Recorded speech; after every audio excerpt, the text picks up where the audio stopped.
Hello, good morning students. यह BA part first की economics की क्लास है, जिसमें हम इकोनॉमिक्स का जो फर्स्ट ईयर में सेकंड पेपर चलता है भारतीय अर्थव्यवस्था इंडियन इकोनॉमी के विभिन्न टॉपिक को वीडियो के माध्यम से कर रहे हैं। आज का हमारा टॉपिक है ग्रामीण विकास के कार्यक्रम व नीति, rural development programmes and policy. ग्रामीण विकास का आशय ग्रामीण क्षेत्रों में आर्थिक विकास के माध्यम से निर्धनता, बेरोजगारी व आर्थिक असमानता को कम करना है।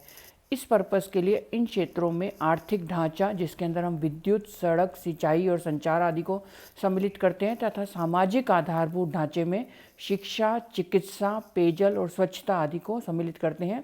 इन सभी क्षेत्रों का विकास होना चाहिए। लोगों के लिए जीविकोपार्जन के साधनों की उचित व्यवस्था होनी चाहिए, जैसे गांव में कुटीर उद्योग, हथकरघा, दस्तकारी, रेशम, ऊन, लकड़ी, नारियल की जटा आदि से जुड़े जो उद्योग होते हैं, इनका विकास करना चाहिए। इन सब का विकास होने से ग्रामीण क्षेत्रों में आम व्यक्ति के लिए रोटी, कपड़ा और मकान की व्यवस्था हो सकेगी और ग्रामवासी बेहतर जीवन व्यतीत कर सकेंगे। भारत सरकार पिछले आज़ादी के बाद से ही देश में ग्रामीण क्षेत्र के विकास के लिए प्रयत्नशील है। यद्यपि इसमें कुछ सफलता मिली है, परंतु अभी बहुत कार्य किया जाना आवश्यक है। ग्रामीण क्षेत्र पिछड़ा हुआ है, इस कारण ही शहरीकरण होता है। प्राय हमने देखा है कि हमारे देश को भारत और इंडिया दो रूपों में देखा जाता है। भारत से तात्पर्य है ग्रामीण क्षेत्र और इंडिया शहरी क्षेत्रों से है। ग्रामीण और शहरी का जो भेद है वो अत्यंत दुखद है। भारत प्रमुखतः गांवों का देश है, इसलिए भारतीय अर्थव्यवस्था को यदि विकसित देश बनना है तो उसे ग्रामीण अर्थव्यवस्था का पहले विकास करना होगा। ग्रामीण विकास कार्यक्रम के प्रकार। ग्रामीण विकास के लिए सरकार ने जो विभिन्न योजनाएं बनाई हैं उसे हम तीन भागों में बांट सकते हैं। पहला है निर्धनता निवारण कार्यक्रम। जब हमने पॉवर्टी वाला चैप्टर पढ़ा था, उस वीडियो में आप देख सकते हैं कि निर्धनता निवारण के हमने विभिन्न कार्यक्रमों की चर्चा की थी। दूसरा, ग्रामीण क्षेत्रों में जीविकोपार्जन के साधनों व विभिन्न प्रकार के उद्योगों का विकास ताकि लोगों की आमदनी बढ़ सके और वे बेहतर जीवन गुजर बसर कर सकें। थर्ड होता है भारत निर्माण व अन्य फ्लैगशिप प्रोग्राम, ताकि गांवों में विकास का आधार सुदृढ़ हो सके। निर्धनता निवारण के कार्यक्रमों का जैसा कि मैंने आपको बताया, हमने बेरोजगारी और पॉवर्टी वाला जो चैप्टर है उसमें विस्तार से अध्ययन किया है। भारत में ग्रामीण क्षेत्रों में निर्धनता का बहुत अधिक प्रकोप पाया जाता है। विशेषतः SC, ST, पिछड़ा वर्ग जो होता है, खेतीहर मजदूर होते हैं, उनकी आर्थिक स्थिति काफ़ी कमज़ोर होती है। इसलिए सरकार का एक विशेष कार्यक्रम है मनरेगा। ग्रामीण क्षेत्रों में बेरोजगारी तथा निर्धनता की समस्या के समाधान के लिए यह कार्यक्रम प्रारंभ किया गया है, जिसके बारे में इस बजट में भी चर्चा है। तो आप विशेष रूप से मनरेगा पर एक शॉर्ट नोट तैयार कर सकते हैं। इसको कहते हैं राष्ट्रीय ग्रामीण रोजगार गारंटी अधिनियम 2005, पहले इसको नरेगा कहते थे। भारत में राष्ट्रीय ग्रामीण रोजगार गारंटी कार्यक्रम एक बहुचर्चित विषय है। यूपीए सरकार ने सत्ता में आने के बाद इस कार्यक्रम को प्रारंभ किया। इसकी प्रमुख विशेषताएं हैं, राज्य सरकारें प्रति वर्ष प्रत्येक परिवार में 100 दिन की मजदूरी देती हैं, रोजगार की गारंटी देती हैं, बशर्ते कि उस परिवार का वयस्क सदस्य जो अदक्ष हो, जिसमें कोई कुशलता नहीं हो, शारीरिक श्रम स्वेच्छा से करना चाहे। इस अधिनियम के बन जाने पर संपूर्ण ग्रामीण रोजगार योजना SGRY और काम के बदले अनाज, जो पहले के राष्ट्रीय कार्यक्रम थे, वो इसमें सम्मिलित कर दिए गए। जब तक केंद्रीय सरकार मजदूरी की दर निर्धारित नहीं करती, तब तक न्यूनतम मजदूरी की दर लागू होती है। 15 दिन में रोजगार नहीं दिए जाने पर आवेदक को दैनिक बेरोजगारी भत्ता देना होता है, जिसकी घोषणा राज्य सरकार करती है। यह इसमें एक बहुत इंपॉर्टेंट बात है। एक केंद्रीय रोजगार गारंटी परिषद इस अधिनियम के विभिन्न कार्यों की देखभाल के लिए बनाई गई है। जिलों में पंचायत समिति का गठन करके इस स्कीम की देखरेख, संचालन और क्रियान्वयन का कार्य करते हैं। प्रत्येक ब्लॉक स्तर पर राज्य सरकार एक प्रोग्राम अधिकारी नियुक्त करेंगी, जो कार्यक्रम के क्रियान्वयन पर नियंत्रण करेगा। ग्राम सभा की सिफारिश पर ग्राम पंचायत कार्यों का चयन करेगी और जिसमें लोगों को काम दिया जाएगा। यह स्कीम स्वचुनाव विधि पर आधारित है और न्यूनतम मजदूरी पर काम करने वाले तैयार व्यक्ति इसमें भाग ले सकते हैं। इस कार्यक्रम की काफ़ी आलोचना भी की गई है प्रत्येक वर्ष के बजट में, यद्यपि इसके लिए पर्याप्त धन उपलब्ध कराया जाता है। इस कार्यक्रम को लागू करने के लिए विशाल मात्रा में धन की आवश्यकता होगी। ऐसे कार्यक्रमों में जिस प्रकार की परिसंपत्तियों का सृजन होता है वह संदेहात्मक व घटिया किस्म की होती हैं। ऐसे कार्यक्रमों के संगठन व संचालन का कार्य काफ़ी चुनौतीपूर्ण होता है। इसमें क्रियान्वयन संबंधी कमियां पाई जाती हैं और ऐसे कार्यक्रमों को दीर्घकाल तक लागू करना अत्यंत मुश्किल होता है।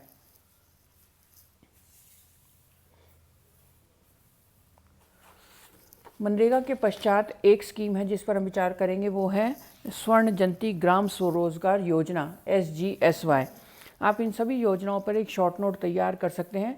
जो अति लघुतरात्मक प्रश्न होते हैं उसमें इस पर प्रश्न पूछा जा सकता है। इसे जून 2011 में राष्ट्रीय ग्रामीण आजीविका मिशन के रूप में चलाया गया। नेक्स्ट है इंदिरा आवास योजना। नेक्स्ट है राष्ट्रीय सामाजिक सहायता कार्यक्रम NSAP। मनरेगा में मजदूरी पर रोजगार की कानूनी गारंटी का प्रावधान किया गया। इसके संचालन को अधिक कारीगर बनाने से गांव में परिसंपत्तियों का निर्माण किया जाना था, जिससे ग्रामीण विकास को प्रोत्साहन मिलेगा।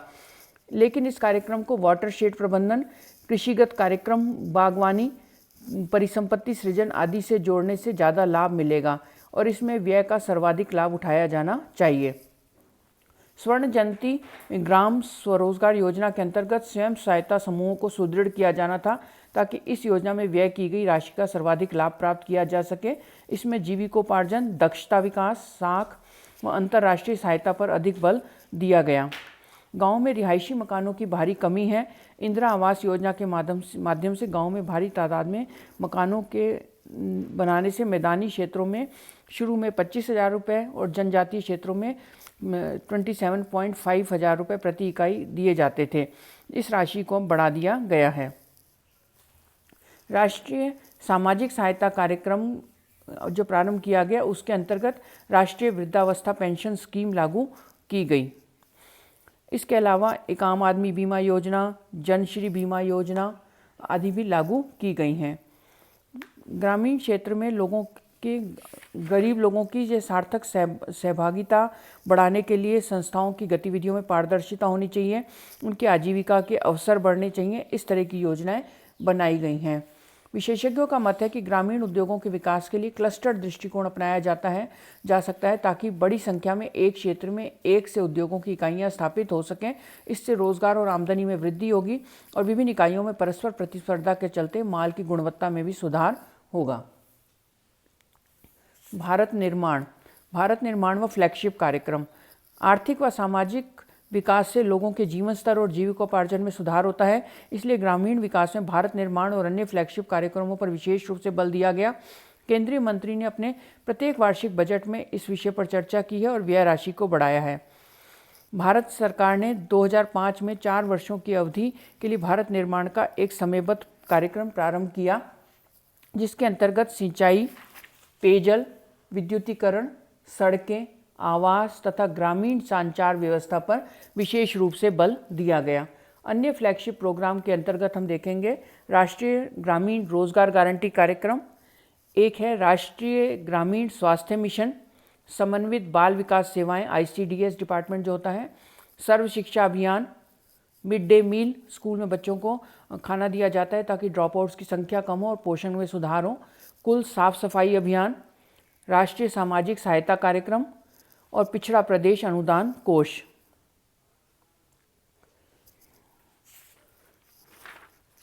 ग्रामीण विकास के तेजी लाने के लिए जो NDA की सरकार है उसने भी अनेक कार्यक्रम प्रारंभ किए हैं, लेकिन इन कार्यक्रमों के संबंध में सुझाव ये है कि ग्रामीण विकास में विकेंद्रीकृत नियोजन की महत्वपूर्ण भूमिका मानी गई है।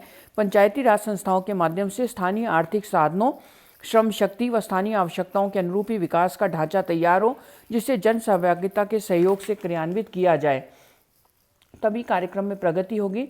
विकास की प्रमुख जिम्मेदारी ग्रामवासियों और उनके द्वारा चुने गए जनप्रतिनिधियों के माध्यम से ही होनी चाहिए। आजकल भारत के कोने कोने से एक ही आवाज़ सुनाई देती है कि हमारी योजनाएं और कार्यक्रम तो प्रथम श्रेणी के हैं, लेकिन उनका क्रियान्वयन उतना अच्छा नहीं होता। इसके लिए गुड गवर्नेंस का अभाव है, गवर्नेंस डेफिसिट है, क्रियान्वयन की कमी है। भविष्य में ग्रामीण विकास के कार्यक्रमों को अधिक व्यवहार कुशल ढंग से लागू करने के लिए पर्याप्त धन देना होगा और व्यवस्था करनी होगी। भारत में एक तरफ विकास के लिए साधनों के अभाव की समस्या पाई जाती है, दूसरी तरफ सीमित व दुर्लभ आर्थिक साधनों का दुरुपयोग किया जाता है। इसलिए भविष्य में साधनों के अपव्यय और बर्बादी को रोकने की आवश्यकता है। भारत में ग्रामीण विकास के जो कार्यक्रम हैं समय समय पर घोषित किए जाते हैं, वह काफ़ी लंबी एक लिस्ट हो गई है। जैसे आप इस चैप्टर को पढ़ेंगे, हर वर्ष विकास के लिए नए कार्यक्रम घोषित कर दिए जाते हैं, चुनाव के मद्देनज़र नए कार्यक्रम घोषित कर दिए जाते हैं। एक्चुअल में ये सब कार्यक्रम एक ही होते हैं, कभी उनका नाम बदल दिया जाता है, कभी थोड़ा बहुत योजना में परिवर्तन किया जाता है। ग्रामीण विकास का दायरा काफ़ी विस्तृत हो गया है। आगामी वर्षों में आधारभूत आर्थिक और सामाजिक ढांचे के सुदृढ़ीकरण पर बल दिया जाना चाहिए। अधिकांश अर्थशास्त्री इस बात से सहमत हैं कि विकास के लिए उपलब्ध सीमित साधनों को अत्यधिक कृषिगत सब्सिडी में लगाने की बजाय हमेशा के लिए हमें सिंचाई, सड़क, गोदाम निर्माण में कार्य करना ज़्यादा अच्छा होगा। इसके दूरगामी परिणाम अधिक होंगे। धन्यवाद।